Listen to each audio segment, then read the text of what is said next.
If you've ever logged into Light and Night and immediately thought, what should I actually be doing every day?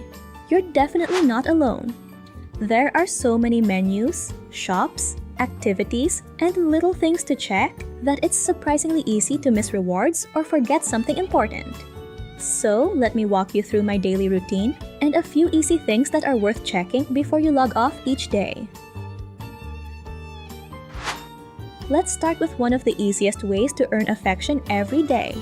This was something I completely overlooked early on. Did you know you can tap the heart on a love interest's profile once a day?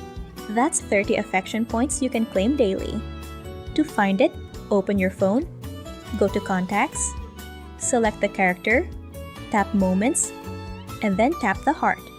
While you're there, don't forget to interact with their Moments post as well. It only takes a second and gives you 50 affection points. It's a small thing, but these little points add up over time. Next up is your daily check-in reward. I know this sounds obvious, and it's literally the first thing that appears when you log in for the day. But sometimes you just forget to press the button. At least that's what I first thought when I saw the missed check-in sign, because I've been playing the game religiously every day.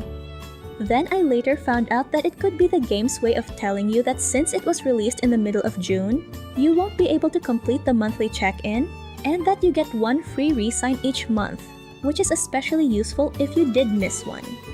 But let me know in the comments if it was different for you, or if you had the same experience. Next, let's talk about Courier's Trip.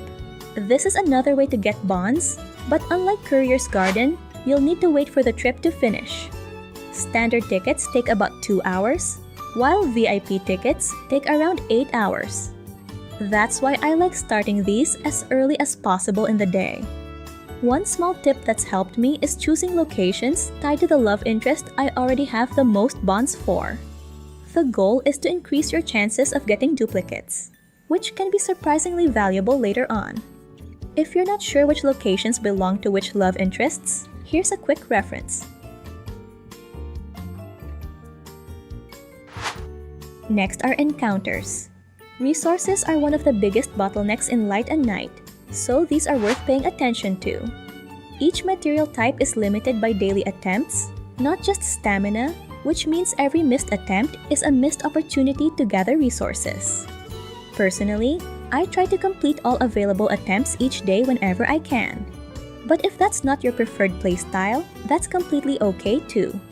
The game should fit into your life, not the other way around. One quick reminder, inspiration items which restore stamina do expire, so try to use them before they disappear. The Academy is another important stop in my routine. Try to push as far as you can because your auto-study rewards scale with your progress. The farther you get, the more XP you'll earn while you're away. Just remember to claim those rewards every 12 hours because that's the maximum hours where you'll stop earning additional rewards after. There's also a free daily speed up that instantly gives you 120 minutes worth of auto-study rewards. Personally, I like using it at the end of my play session after I've pushed through as many stages as possible.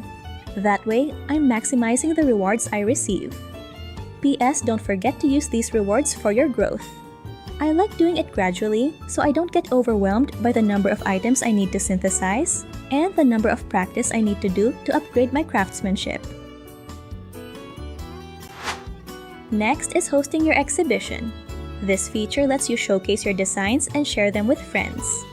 Each exhibition lasts 20 hours and occasionally triggers special events that reward extra items.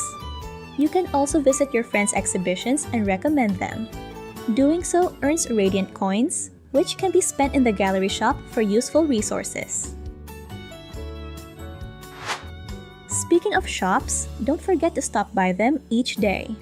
There are several free gifts you can claim, and many shop inventories refresh daily. The first things I always grab are the Ursa Minor and Wish coins from Academic Journey. Those are easy wins. After that, if I have spare currency, I like checking the gallery shop for discounted resources. Another thing I try to do daily is constellation research. This mode gives Ursa Minor, milestone rewards, and various upgrade materials. The amount of Ursa Minor you can earn resets weekly, so it's worth gradually working through it whenever you can. And if you've been following everything we've covered so far, you'll probably complete most of your today's plan objectives naturally along the way. That's extra rewards and a nice chunk of XP without much additional effort. And if you enjoy light and night discussions that balance excitement, honest impressions, and helping you plan your gameplay without pressure, feel free to subscribe. Last but not least, we have Tea Time. This feature rewards you simply for being online. To earn all of the rewards, you'll need a total of 60 minutes of online time each day. The good news is that it doesn't have to be consecutive. You can spread it throughout your play session. That said, if you're busy, I think 30 minutes is a pretty comfortable stopping point. The reward after that is Traveler's Timepiece, which is useful for speeding up career trips, but personally I've accumulated quite a few already. So on busy days, I don't feel too bad about missing the final reward. And that's my daily light and night checklist. Once you get into the habit, most of these tasks only take a few minutes and can make your overall progress feel much smoother. But if I could go back to my first day playing, there are also a few mistakes I wish I had avoided. Some cost me resources, some wasted a surprising amount of time, and one completely caught me off guard. So if you'd like to learn from my experience and avoid those frustrations yourself, click on the video on your screen, and I'll walk you through the beginner mistakes to avoid in light and night.